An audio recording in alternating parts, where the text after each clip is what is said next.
So you have a situation. Maybe it's your job driving you crazy. Maybe your lover's driving you crazy or something like that.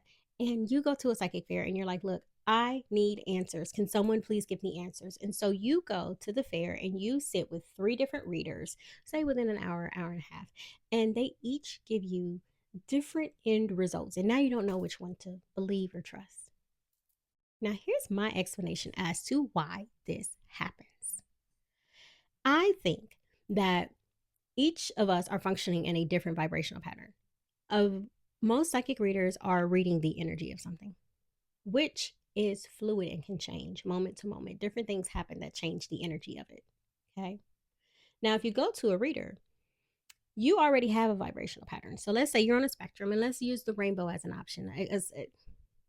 Whatever. Let's use the rainbow. So let's say you're over here hanging out in the blue side of the spectrum.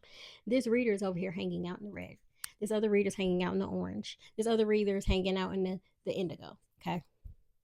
So the one that is closest to you will probably give you an answer, explanation, or a result that is closest to what you would actually do, because they are closest in alignment to where you are vibrationally, which means that they can kind of see a little bit more on what path you may take. Where it's almost like the ones that are in the red and the orange are reading something a little bit differently because of where they are.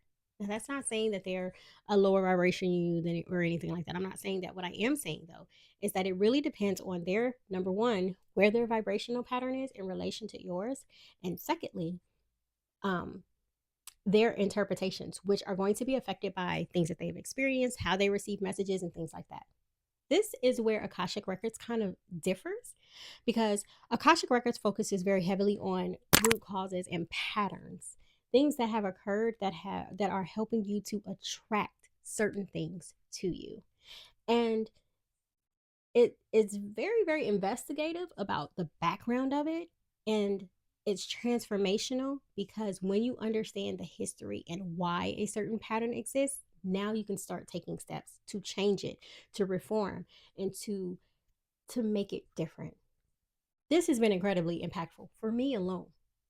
I'm not even going to get into the people that I've helped, but literally, like, I have seen transformations when I really started to understand why I was experiencing certain things over and over and over again. It was the same people, different faces, same circumstances, different faces. And when I realized why I was attracting that, it was a game changer.